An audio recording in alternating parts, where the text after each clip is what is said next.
I've done the Mount Sac the last 2 years, how to race at Mount Sac. And if anybody'd like to talk about that later on, I'm more than willing to. I'd love to talk about that. But he asked me would I talk about Woodward Park. And I said, sure. So I ran at Woodward Park, a race in 1969. Oh my gosh. I know. You're not alive. Your parents weren't even alive for most of you. Anyway, and then the first California State Championship was there in 1987. And so I've seen every race since then. And just for the fun of it, 2 weeks before the end of the track season, I went to dinner with the coaches from Clovis, all 4 of the Clovis high schools, which use that as their home course, both for their dual meets, their league meet, their section meet, and the state meet. And all of them have been there for anywhere from 10 to 27, I think, years. And we just talked about the course. And what we came up with is that it's not very difficult to run, but there are certain things that you can do to prepare. And the first thing that they said to me is what people, so what is the biggest misconception about this?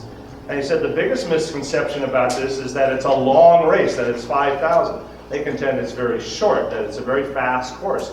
Not by time, just by how it runs. So we're going to talk a little bit about that, and I'll give you what I perceive as the keys to it. Now, those of you who were yesterday in lecture in racing tactics, and if not, you'll hear it over the next 3 days, you have to race the course and the teams on the course. Now, the teams on the course change every year, but the course is the same. And so you have to prepare to race a course at the end of the year. And this is the course in California you prepare to race. That's where you have to run your best race of the year is on that course. So you should train accordingly. You can't just go to a course and say, I'd like to run it this way if you haven't trained to run it this way. So we'll talk about how we train for that also. So I'm going to go over the whole course as it works and the things that are important to it. And this is the grass start. Now we'll talk about this in the tactics also and strategy of a grass start line. It's about 120 meters, 120 yards from the start to where you jump on to the road right here going this way. This is a wide angle start. Now, the consensus among just about everybody is they do a pretty good job at the state meet of angling that so that it's fair, everybody's the same distance. However, most people prefer to be right in here if you get the opportunity. You don't get the opportunity at the state meet, they assign you a spot. And same with the Clovis Invitational, so you get it. Even if you are on these sides, it's not so much as a disadvantage. The only place that I think is a disadvantage is way over here because you kind of get run into, the crowd kind of pushes you over a little bit earlier than you want. The thing that you want to remember about the start is it's grass. All right, and it's grass. And usually at the state meet, it's wet grass. And this is a problem for you. So my suggestion always on this is as soon as you get assigned a box, that's what these are your areas, that you go over and that you kick into the ground a foothold for you to get on, because every race you watch, somebody slips at the start. It's grass and it's wet and somebody slips. So what I mean is you go over and you kick in a spot that you're going to put your back foot and you're going to get it in that spot so that when they say runners to your march, you're standing there with your back foot already in your spot, and they said runners march, you just step up and put your foot in your spot so that you don't slip. I guarantee you this will be helpful to you. This is why when we talk about strategies, tactics and strategies, look at this guy's face right here, isn't that great? Man, he's getting elbowed by this guy right here, but what's interesting about it is that he's letting this happen to him. This guy's being the aggressor right here. What I love about this is this. Look at this team right here. These are all teams along here. These are all teams, but look at this. Loyola, is that Loyola or Aptos? They step out quickly, and they have 3 guys across right at the start. This is why I think that's so important at the start of a race, why we practice that all the time. So the race goes off, they jump out left, right, and center, and they're ahead of all these teams as we go through.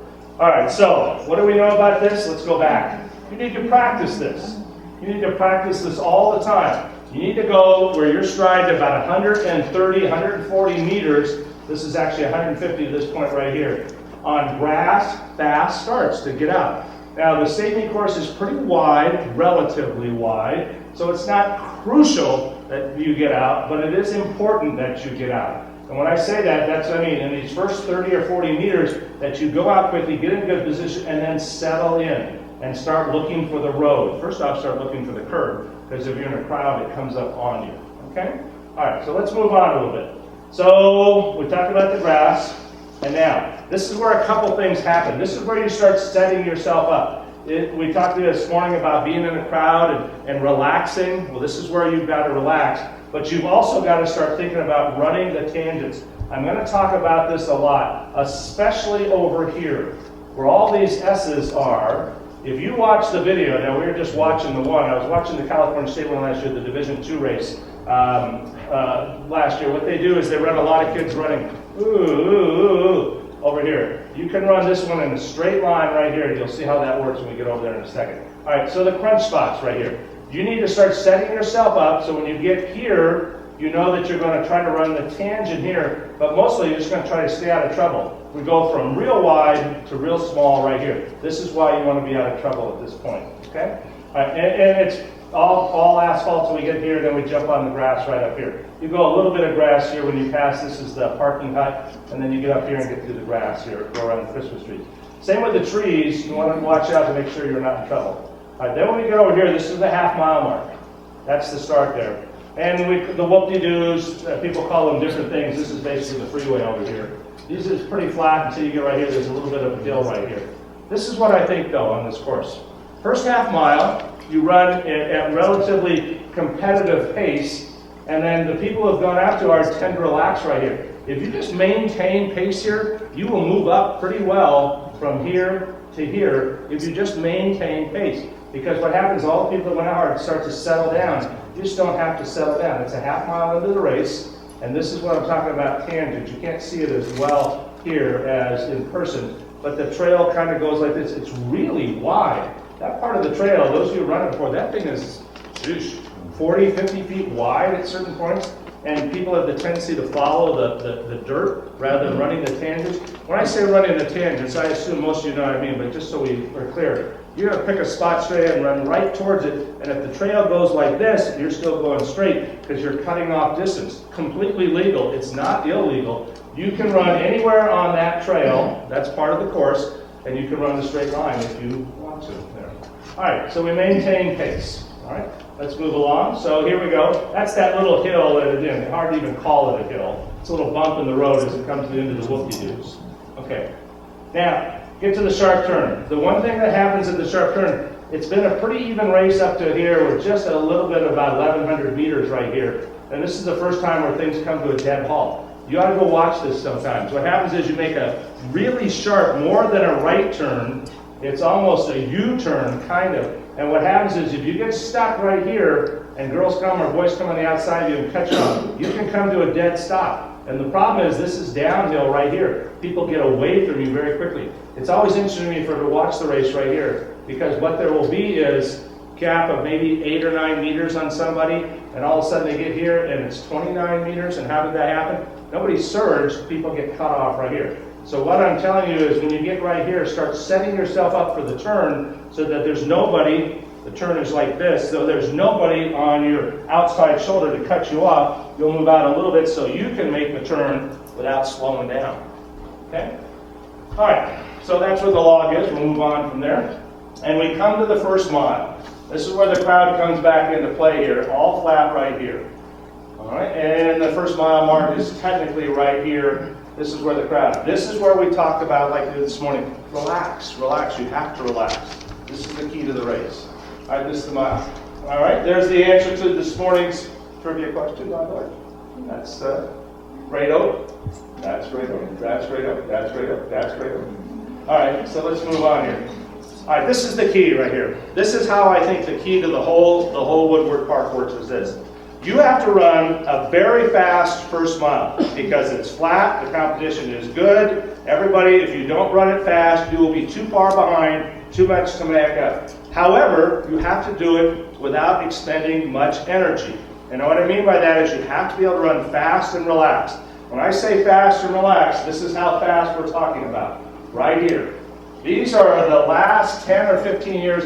I think we went back 13 years to be exact here. And we took the elite times here of boys and girls that ran. This is each mile. First mile, second mile, third mile. The course is 5,000 meters, so it's about 165 yards farther than an actual 3 mile. And then this is the finish time. So if you're a boy and you want to run under 15, that means the first mile is going to be around 4:30 pace.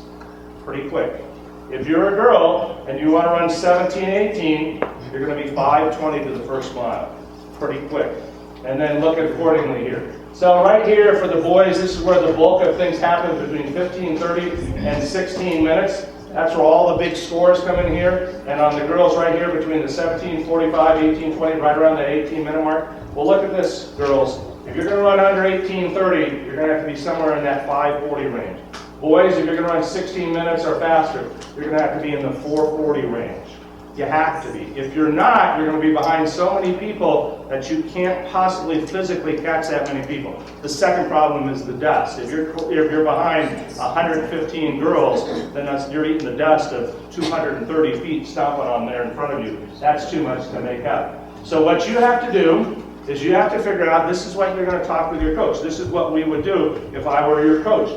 We're going to go a 15:30 for a boy or 18 minutes for a girl. What we're going to do is all of our workouts are going to be geared all year to you being able to run 4:41 for a mile without having worked very hard, without expending much energy, without using up, without going into debt, as we say. So that means all of our workouts need to be like that, and we're going to start racing like that. This is what I'm talking about preparing for a specific course. You may never have to get to Clovis. You may never get there before the state meet, but you can run courses that are flat that require you to run 4:40 for the first mile, or 5:40 for the first mile. That's hard to do without using up a lot of energy, but it can be done. The teams that do well don't lead at the mile, but they are in contention. I'm going to say that again. The teams that run really well there, that score, that get on the podium at the state meet, aren't winning at the mile, but they're in contention at the mile. They're never way behind at the mile. Nobody ever makes up a lot of ground. Some teams, though, that are winning at the mile, that completely fall apart because they went too hard. So what you want to do is you want to be in contention, but you don't want to be using up a lot of energy, and you want to relax. Let me go back. This speed right here, this is exactly what we're talking about, is when you come back, when you get to the stadium, I don't care what division you're in, crowd's huge right here. And they're going crazy over it. Everybody's yelling at you. You know, your grandma's never seen you run before. And, oh, come on, Sarah, go. And so you got to get up. No, you don't. You got to not listen to anybody. You've got to just relax. Run through here. Use the energy of the crowd to carry you, not to force you. That's the difference. That's where you learn to relax in here. Okay, this is extremely important. All right, so this chart, if anybody wants this, I'll be more than happy to email it to you at some point. You can have the whole PowerPoint if you want. It's fine. If you want to just email me, last year I did the Mount Stack, I give it to Mark. I'll email it to Mark. But I think this chart is extremely important. I think you should discuss with your coach, how are we going to get there? How are we going to prepare to run those kind of times for that first mile? What are you going to do that? Now you can extrapolate it on down, and we've got one, it goes all the way to 24 minutes if you really want. But we're talking about running at a state championship level, and the way things are in the world now, boys and girls, it's this. If you're a boy and you're running 17 minutes in the state meet, it's very nice for you to join us. You'll be right with the Oakland kids and the San Francisco kids. They get to go. It's unfair, just so you'll know how the world works. You're in the CIF, California Interscholastic Federation, so it's not a democracy. In the southern section alone, there are 600 teams. Anybody know how many schools there are in the Oakland section? 5. 6. Made it by 1. There you go. 6 schools, and they get to send somebody to the state meet. You always know they're always the last team on the list. So they score in the neighborhood somewhere usually of about 600 points. So if it were the other way around, they'd be the all-time leaders in points scored. Anyway, but if you want to realistically think about this, you got to think about it. A boy, you've got to be in this 16-minute range to be effective. If you're a girl, it used to be if you broke 20 minutes, we used to have discussions, God, if you get 5 girls under 20 minutes, you could win the state. You get 5 girls under 20 minutes, you can't get out of the section anymore. So you've got to be able to run somewhere in here in this 18-minute range, and so you know right now, I've got to run 5:45 for a mile. I know right off the bat that I've got to be able to run 86, 87 pace for a mile, on a way to a 3-mile, and be relaxed doing it. That's how you prepare to run this course. This is the key to this course. The first mile, relax. Because what happens is this. All right, This is where the race begins, right here. We go the mile, and then what we do is we start up here. And what happens is, the mile and a quarter, this is where we just were. Here's the mile mark right here. You go up a little hill. Somebody said, do you really work this hill or not? It's like 30 yards long. Work it if you want. I don't care. It's 30 yards. Not going to happen. But this is another one of those right turns. Everybody goes down here, and then we leave the crowd. We leave the crowd and go on a little bit on uphill. The biggest change in score. We've done this for many, many years. There's a guy up at Jesuit High School in Northern California. He scored every state meet since the beginning of time, since 1987. And what he's determined is this, that from right here to the 2 mile, which is right over here, I'll show you in a minute, the scores change more than any other part of the course. By far. The people leading at the mile very seldom lead at the end. The people leading at 2 miles usually win. And the score is usually pretty close to almost what the finish is at the 2 mile. So this is where things change right in here. And this is where you've got to actually physically start to work here. So that's why I said you've got to get through the first mile and a half, mile and a quarter without working hard. But once you get back here, this is level and even a little downhill. So right in here is where you need to work it. That's where this race is win or loss. Now, how does that affect our training? Mile and a quarter, and mile and a half over here at the big rock. So what we need to do is when we need to do interval training, then we're talking about doing intervals of 2,400 meters, 6 laps on the track, mile and a half kind of stuff. So what I like to do for training is we'll run a mile at the pace that we want to, and then for the state meet, and then pick it up and run that next half even faster. So when you have a dual meet against Podunk School that doesn't really require you to run very fast that you can win, so here's an interesting idea for you and your coach. It's a 3-mile race. We're going to win it anyway. Let's go through the first mile at our state meet pace, and then let's run the next half mile even faster. It's called callousing. It's what prepares you. Understand what I just said? So let's go in a dual meet in October or whatever, our league meet that we know we can win already. Let's go through the first mile and whatever we think we need to be to run these times here, and then let's pick it up over the next half mile, and then let's just jog the last mile and a half and beat whoever we're going to beat. But it's a great workout, and that's why also your interval training needs to get out there further into that 2,400 meter distance. I believe that is key to running this race well. This is all flat, as we mentioned in here, and a little bit down. So let's go on a little bit. This is the halfway point, the big rock right here. Okay, so that's where we came from over here, and then it's downhill on road. It's not enough downhill really to make much difference. It's not a steep downhill, it's a road. It's a physical road most of the way. Most of the people cruise through there. This is why we talked about running downhill well. The only problem with that about running downhill well, what I need to, is so you don't slap your legs on that concrete and just tear the heck out of it. And then we get to Killer Hill. It really says that on the map, Killer Hill, if you've ever seen the map. It's 183 feet, 183 meters. That's not a killer hill, that's an anthill. All right, math majors, in the grand scheme of things, 183 meters out of 5,000 is what percent? Anybody? That'd be pretty impressive if you could do it. What do you think? Pretty close. It's 3.6 or something. It's 3% or 3 to 4%, somewhere in there. Hey, pretty good there, math guy. All right, that's 3% of the race, and it's not even that steep of a hill. It's not bad, but this is what happens. Everybody else in the rest of the state, from Central California on up, thinks this is Killer Hill, because from the time they were 9 years old, they all run this course. They've been told this is. I always wonder what happens when they get to Mount Sackman. If this is Killer Hill, what is that? You know, homicide hill? I don't know. You know, death by mountainside. Anyway, this is what I think. Now, the 3 things that I think are so important. First mile, fast and relaxed. From the mile and a quarter to the hill here, we are flying to try to, remember, this is where the race changes. This is where the race changes. This is where the race changes. This is where the race ends.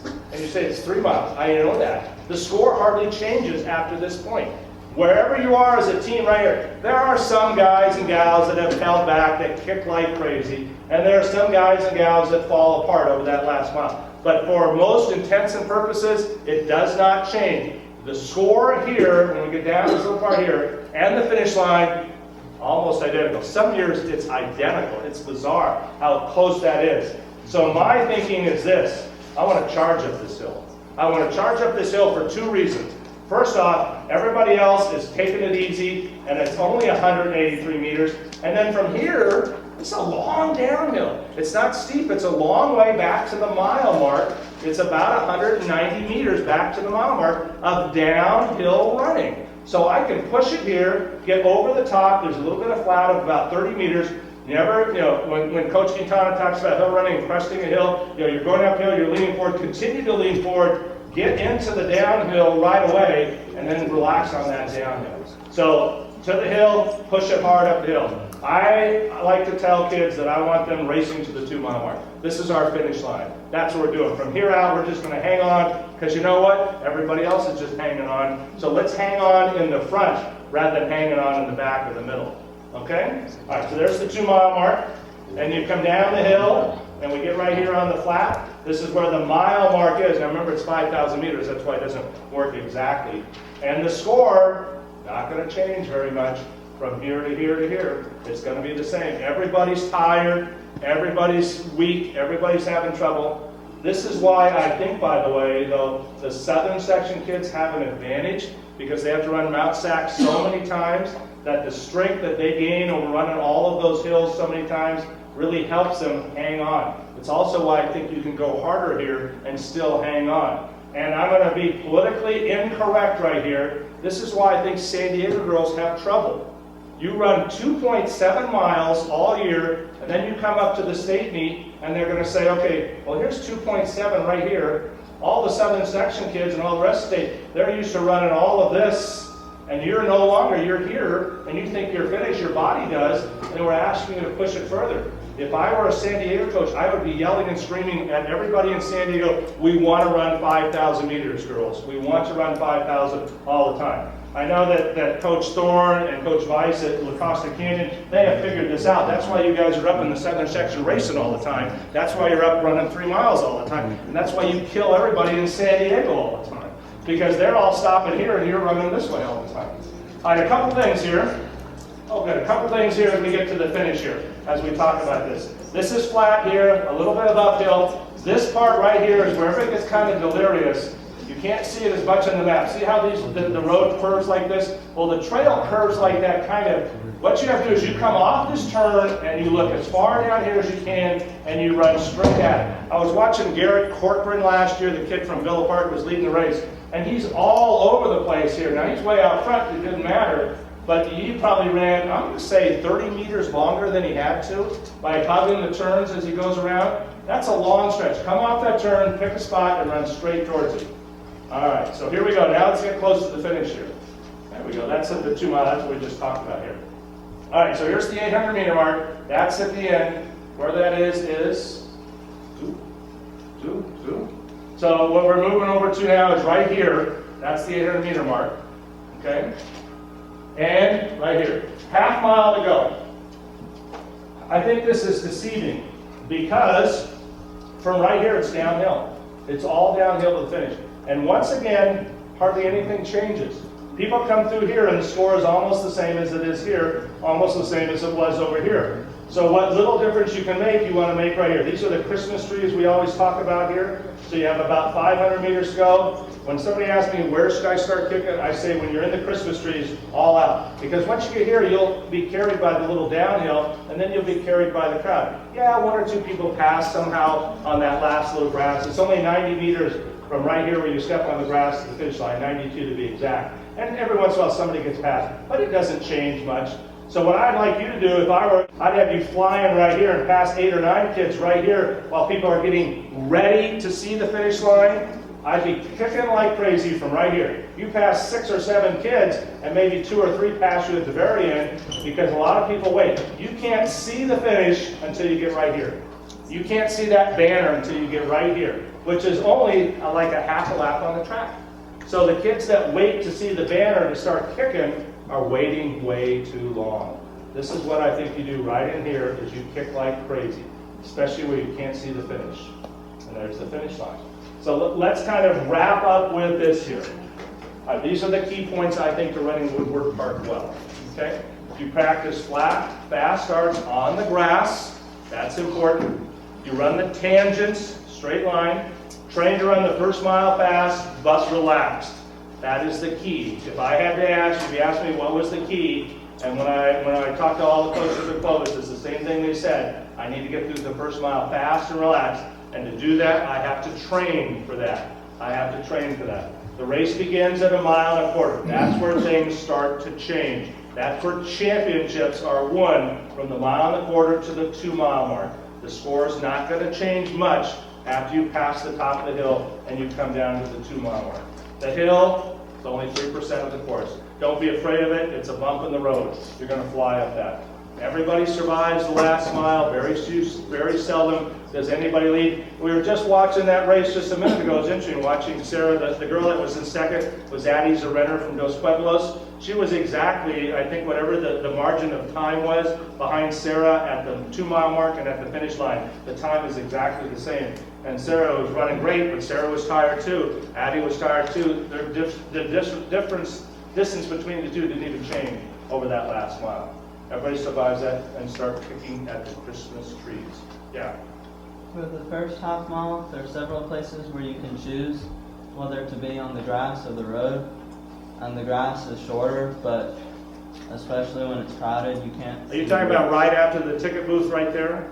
Yes. You get up there? Now, then I'm running the tangent. The grass isn't that hard to run in on there. And you run the road, and you run to the left there. What he's talking about is when you go on the start, when you go with the ticket booth where they make the card pay the toll to get in, then you can jump on the grass instead of, but the road turns.